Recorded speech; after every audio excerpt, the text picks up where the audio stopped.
1907ರಲ್ಲಿ ಬೆಂಗಳೂರು ಜಿಲ್ಲೆ ಮಾಗಡಿ ತಾಲೂಕಿನ ವೀರಾಪುರ ಎಂಬ ಚಿಕ್ಕ ಹಳ್ಳಿಯಲ್ಲಿ ತಂದೆ ಪಟೇಲ ಹೊನ್ನಪ್ಪ ಹಾಗೂ ಸಾಧ್ವಿ ಗಂಗಮ್ಮ ದಂಪತಿಗಳಿಗೆ 13ನೇ ಮಗನಾಗಿ ಹೊನ್ನ ಕಿರಣದಂತೆ ಶಿವಣ್ಣ ಜನಿಸುತ್ತಾರೆ.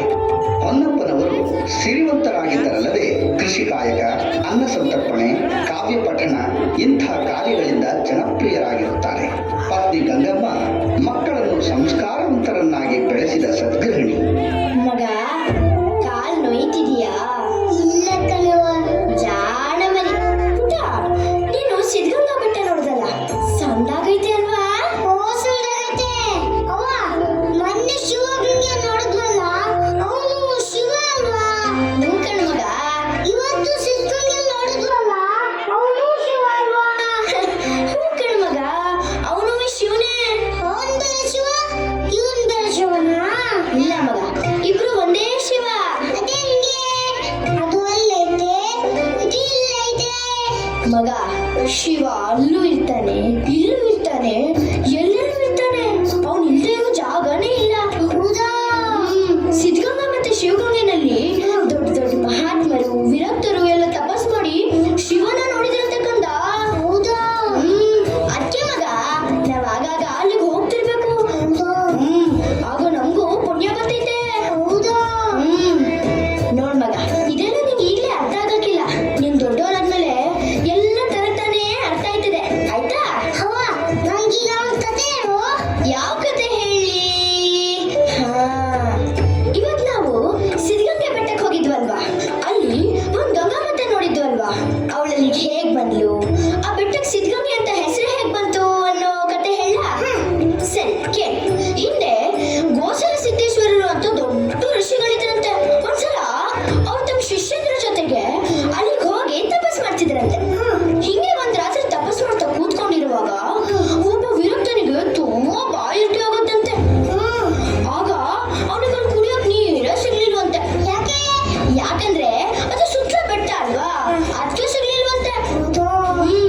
ನೀರು ನೀರು ಅಂತ ಒದ್ದಾಡ್ತಿರೋ ಆ ವಿರಕ್ತನ ನೋಡಿ ಗೋಸಲ ಸಿದ್ದೇಶ್ವರರು ಅಲ್ಲಿದ್ದು ಒಂದು ಕಲ್ಲು ಬಂಡೆಗೆ ತಮ್ಮ ಮಣೆಕಾಲಿಂದ ಠುಮ್ ಅಂತ ಒದ್ರಂತೆ ಕಂದ. ಹೌದಾ? ಹೀಗೆ ಸಿದ್ದೇಶ್ವರರ ಕೃಪೆಯಿಂದ ಆ ತಾಯಿ ಗಂಗಾ ಧರೆಗಿಳಿದು ಬಂದ್ಲು ಕಂದ. ಸಿದ್ಧರ ಕೃಪೆಯಿಂದ ಆ ಬೆಟ್ಟದಲ್ಲಿ ನೀರು ಉದ್ಭವವಾಗಿದ್ದಕ್ಕೆ ಸಿದ್ಧಗಂಗಾ ಅಂತ ಹೆಸರು ಬಂತಂತೆ. ಹೌದಾ? ಹೀಗೆ ತಂದೆ ತಾಯಿಯರ ಅಕ್ಕರೆಯಲ್ಲಿ ಬೆಳೆಯುತ್ತಿದ್ದ ಬಾಲಕ ಶಿವಣ್ಣನಿಗೆ ಆಘಾತಕಾರಿ ಘಟನೆಯೊಂದು ಕಾದಿತ್ತು. ಅದುವೇ ತಾಯಿ ಗಂಗಮ್ಮಳ ಸಾವು.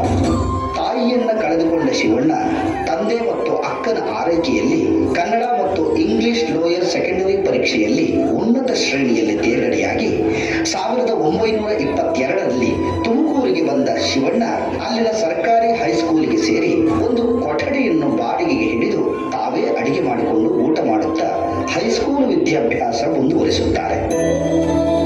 ಆದರೆ ಅವರಿಗೆ ಒದಗಿದ ಆರ್ಥಿಕ ಸಂಕಷ್ಟದಿಂದ ಸಿದ್ಧಗಂಗಾ ಮಠದಲ್ಲಿ ಉದ್ಧಾನಯತಿಗಳು ಆರಂಭಿಸಿದ್ದ ವಸತಿ ಶಿಕ್ಷಣ ಪಡೆಯಲು ಮಠಕ್ಕೆ ಆಗಮಿಸುತ್ತಾರೆ. ಅಜ್ಜವ್ರಿಗೆ ಅಡ್ಬಿದ್ದೆ. ನನ್ನ ಹೆಸರು ಶಿವಣ್ಣ. ಮೆಟ್ರಿಕ್ಯುಲೇಷನ್ ಮುಗಿಸಿದೀನಿ. ಮುಂದೆ ಓದ್ಬೇಕು ಅಂತ ಬಹಳ ಆಸೆ ಇದೆ. ಅದಕ್ಕೆ ನಿಮ್ಮ ಆಶಯ ಕೇಳ್ಕೊಂಡು ಬಂದೆ. ಇಲ್ಲಿರೋಕ್ ಸ್ವಲ್ಪ ಅವಕಾಶ ಕೊಟ್ರೆ ಆ ಸಿದ್ಧಗಂಗಾ ನಿನಗೆ ಒಳ್ಳೇದ್ ಮಾಡಿ. ಹಿಂದೊಂದ್ಸಲ ನೀನು ಇಲ್ಲಿ ಬಂದಿದ್ದೆ ಅಲ್ವಾ? ಬಾ ಬಾ ಶಿವಣ್ಣ, ಇಷ್ಟ ದಿನ ಎಲ್ಲಿದ್ಯೋ ನೀನು? ಬಾ ಕುಳಿತ್ಕೋ. ನಿನ್ನನ್ನೇ ಎದುರು ನೋಡ್ತಿದ್ದೆ. ತಗೋ, ಹಿಡಿ ಇದ್ನ, ಚೆನ್ನಾಗಿ ಓದು. ಮಹಾಪ್ರಸಾದ. ಹೀಗೆ ಮಠಕ್ಕೆ ಪ್ರವೇಶ ಪಡೆದ ಶಿವಣ್ಣ ತನ್ನ ನಡವಳಿಕೆಯಿಂದ ಮಠದ ಅಂದಿನ ಉತ್ತರಾಧಿಕಾರಿಯಾಗಿದ್ದ ಶ್ರೀ ಮರುಳಾರಾಧ್ಯರ ನೆಚ್ಚಿನ ಶಿಷ್ಯನಾಗಿ ಹೈಸ್ಕೂಲ್ ಶಿಕ್ಷಣವನ್ನು ಮುಗಿಸುತ್ತಾರೆ. ನಂತರ ಬೆಂಗಳೂರಿನ ಸೆಂಟ್ರಲ್ ಕಾಲೇಜಿನಲ್ಲಿ ಪದವಿ ವ್ಯಾಸಂಗ ಮಾಡುತ್ತಿದ್ದಾಗ 1930 ಜನವರಿ 16ರಂದು ಮಠದ ಉತ್ತರಾಧಿಕಾರಿಗಳಾದ ಶ್ರೀ ಮರುಳಾರಾಧ್ಯರು ಹಠಾತ್ ಲಿಂಗೈಕ್ಯರಾದರೆಂಬ ಸುದ್ದಿ ತಿಳಿದು ಮಠಕ್ಕೆ ಧಾವಿಸುತ್ತಾರೆ. ಆಗ ಅಜ್ಜವ್ರಿಗೆ ಅಡ್ಬಿದ್ದೆ. ಆ ಶಿವಣ್ಣ, ಮರುಳಾರಾಧ್ಯರ ನಂತರ ಮಠದ ಉತ್ತರಾಧಿಕಾರಿಗಳು ಯಾರೆಂದು ನಾವು ಜನಾಭಿಪ್ರಾಯವನ್ನು ಸಂಗ್ರಹಿಸಿದಾಗ ಎಲ್ಲರೂ ನಿನ್ನ ಹೆಸರನ್ನೇ ಸೂಚಿಸಿದ್ದಾರೆ. ಸಿದ್ಧಗಂಗನ ಪ್ರೇರಣೆಯೂ ಅದೇ ಆಗಿದೆ.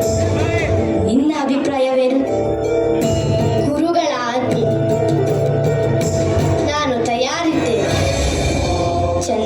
ಯೋಚನೆ ಮಾಡಿ ಹೇಳು ಶಿವಣ್ಣ. ಸನ್ಯಾಸಿಯ ಬದುಕು ಹಾಲು ತುಪ್ಪ ತಿಂದಷ್ಟು ಸುಲಭವಲ್ಲ. ಸನ್ಯಾಸತ್ವ ಅಂದರೆ ಎಲ್ಲದರಿಂದ ವಿರಕ್ತನಾಗುವುದು ಅಲ್ಲ. ಸನ್ಯಾಸಿಯ ಜೀವನ ಕತ್ತಿಯ ಅಲಗಿನ ಮೇಲೆ ನಡೆದ ಹಾಗೆ. ಇಡೀ ಸಮಾಜವನ್ನೇ ತನ್ನ ಸಂಸಾರವೆಂದು ಬಾಳುವವನೇ ನಿಜವಾದ ಸನ್ಯಾಸಿ. ಈಗ ಹೇಳು. ಗುರು ಬೆನ್ನ ಹಿಂದೆ ಇದ್ದರೆ ಗುರಿ ತಲುಪುವುದು ಕಷ್ಟ ಅಲ್ಲ ಗುರುಗಳೇ. ನಿಮ್ಮ ಆಶೀರ್ವಾದ ಒಂದಿದ್ದರೆ ಸಾಕು. ಆ ಸಿದ್ಧಗಂಧನ ಕೃಪೆ ಸದಾ ನಿನ್ಮೇಲೆ. ಇನ್ನು ಮುಂದೆ ಈ ಮಠಕ್ಕೆ ನೀನೇ ಉತ್ತರಾಧಿಕಾರಿ.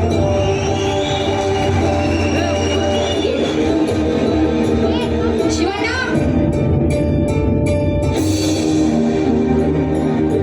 ಅಜ್ಜ ಗಡ್ಬಿದ್ದೇನೆ. ಶಿವಣ್ಣ, ನಾನು ಕೇಳಿದ ವಿಷಯ ನಿಜನಾ? ಏನಪ್ಪಯ್ಯ? ಸನ್ಯಾಸ ಸ್ವೀಕರಿಸಿ ಮಠಕ್ಕೆ ಉತ್ತರಾಧಿಕಾರಿ ಆಗ್ತಿದ್ದಂತೆ. ಹೌದಪ್ಪಯ್ಯ, ಅಜ್ಜ ಅವ್ರು ಹೇಳಿದ್ದು ಆಯ್ತು, ನಾನು ಒಪ್ಪಿದ್ದು ಆಯ್ತು. ನಿಮ್ಗೆ ತಲೆಗೆ ಕೆಟ್ಟಿದ್ಯಾ? ಚೆನ್ನಾಗಿ ಹೋಗಿ ನಮ್ಮ ಕುಟುಂಬಕ್ಕೆ ಒಳ್ಳೆ ಹೆಸರು ತರ್ತೀಯ.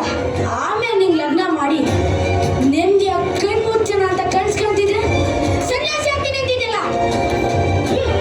ಇದೆಲ್ಲ ಬೇಡ ಮಗ್ನೆ. ಈ ಮಠದ ಸಹವಾಸ ಬಿಟ್ಬಿಡು. ಇರೋ ಆಸ್ತಿ ಪಾಸ್ತಿ ನೋಡ್ಕೊಂಡು ರಾಜನ್ ತರ ಇರುವಂತೆ ಬಾ. ಇಲ್ಲ ಅಪ್ಪಯ್ಯ, ನನಗೆ ಮದುವೆ ಸಂಸಾರದ ಬಗ್ಗೆ ಆಸಕ್ತಿ ಇಲ್ಲ. ನನ್ನ ಕರ್ತವ್ಯ ಒಂದೇ, ಮಠಾಧಿಕಾರಿಯಾಗಿ ಈ ಕ್ಷೇತ್ರವನ್ನು ಮುನ್ನಡೆಸಬೇಕು. ನನಗೆ ಆಶೀರ್ವಾದ ಮಾಡಿ.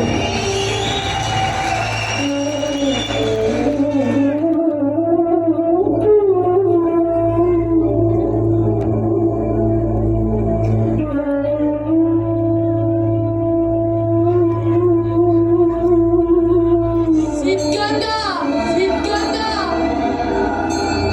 ಎಲ್ಲ ನಿನ್ನಾಟ, ಎಲ್ಲ ನಿನ್ನಾಟ.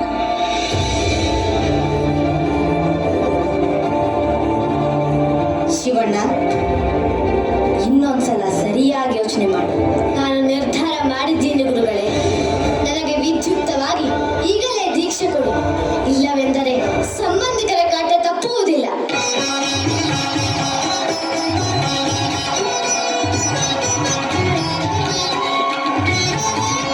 ಲಿಂಗ ಪೂಜೆಯ ಮಾಡುವೆ ಎನ್ನಿಷ್ಟ ಲಿಂಗ ಪೂಜೆಯ ಮಾಡುವೆ ಅಂಗಯ್ಯ ಮಂಟಪದಿ ಸಿಂಗರಿಸಿ ಸಡಗರದಿ ಎನ್ನಿಷ್ಟ ಲಿಂಗ ಪೂಜೆಯ ಮಾಡುವೆ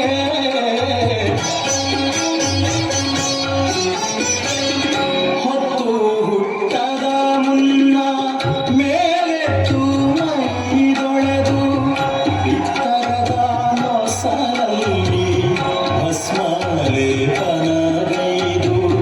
ಕತ್ತಿನೊಳು ರುದ್ರಾಕ್ಷ ಮಾಲೆಯನು ಸಲೆ ತಳೆದು ಪ್ರತ್ಯಹವು ಶಿವಣ್ಣ, ಉತ್ತರಾಧಿಕಾರಿ ಆದ್ಮೇಲೆ ಮಠದ ಜವಾಬ್ದಾರಿಗಳನ್ನ ನಿಭಾಯಿಸುವುದು ಸುಲಭದ ಮಾತಲ್ಲ. ಅನ್ನದಾಸೋಹ, ಶಿಕ್ಷಣದ ಎಲ್ಲ ಜವಾಬ್ದಾರಿಗಳನ್ನ ನೀನೇ ಹೊರಬೇಕು. ಅದಕ್ಕೆ ನಮ್ಮ ಕಡೆಯಿಂದ